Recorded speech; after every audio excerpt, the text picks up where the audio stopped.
जय हिंद। बजट के टॉपिक की बात किया जाए तो यानी बजट एक अपने आप में एक अलग ही वर्ड है, क्योंकि बजट में ये कहना चाह रहा है जो पब्लिक है, यानी पब्लिक की पैसे को ही वो क्या करते हैं, अपने जेब में रखती है। ये आपने सुना ही होगा, बात सही है। लेकिन जो पैसा होता है वो आखिर में गवर्नमेंट के पास जाता है, फिर वही गवर्नमेंट क्या करती है, हमें देती है, फिर लेती है। यानी ऐसा लेना देना होता है, जो कि हमें एक तरफ से योजना के तहत देती है, या कोई सैलरी के अकॉर्डिंग देती है, या कोई एनजीओ के तहत देती है, या कोई है ना ऐसे इस तरीके से हमें हमारा ही पैसा रिटर्न करती है। तो इन सारी बातों का इसमें हम चर्चा करेंगे एग्जैक्टली क्या होता है, इसका मतलब क्या होता है, इसका मतलब यानी ऑल ऑफ दिस टाइप्स क्या होते हैं। So let's start this chart according to. So first budget की बात किया जाए तो budget there are two types of, first one is the expenditure and then second one is income. Income यानी कि हमारी सैलरी होता है, इसे आप रेसिट भी बोल सकते हैं, यानी कि जो कि पैसा आने वाला, यानी जब हम जो हमारी सैलरी होती है इसे कहा जाता है, ये हो गया। अब जो इनकम होती है इसकी भी टू टाइप्स होते हैं, जो कि एक रेवेन्यू रेसिट होता है, वही कैपिटल रेसिट होती है।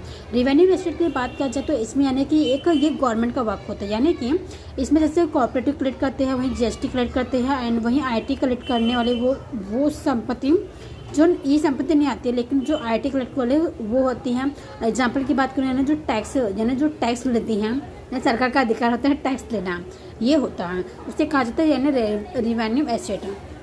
अगर वही कैपिटल रेसिट की बात करूँ तो कैपिटल रेसिट के एग्जांपल की अगर मैं बात करूँ, जैसे कि फॉर एग्जांपल जैसे कि मेरे पापा है, सी मैं ना एग्जांपल राइट करी हूँ। जैसे कि मेरे पापा क्या करते, दूसरी जगह काम करते, तो वहाँ क्या कहते, मेरे पापा काम करते तब वो सैलरी लेकर आते हैं, यानी उनका अधिकार है उनका अधिकार है, क्योंकि वो क्या है, मेरे पापा ने काम किया, दैट्स वो पैसा ले रहे हैं। अगर मैं वही इसकी बात करूँ, जैसे कि मेरे पापा ने क्या करें, घर लिए हैं, हाँ, तो उनके रेंट का किराए पर लिया गया, मगर जो संपत्ति है मेरे पापा के नाम की है, तो यानी वो रेंट का जो पैसा आता है, वो एक तरफ से कैपिटल रेसिट हो, यानी कि वो जो संपत्ति है वो मेरे पापा की है।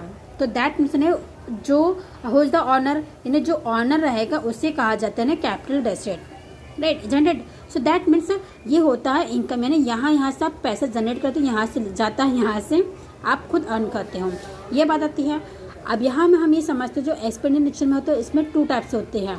देखो, अगर इनकम की बात किया जाए तो यहाँ रेसिट हो रहा है, यानी रेसिट यानी कि आपकी सैलरी, और यहाँ अगर एक्सपेंडिचर की बात करें तो यानी कि आपका खर्चा, यानी आप किस चीज़ में खर्चा करते हो, यानी कि रिवेन्यू और यही कैपिटल की बात किया गया है।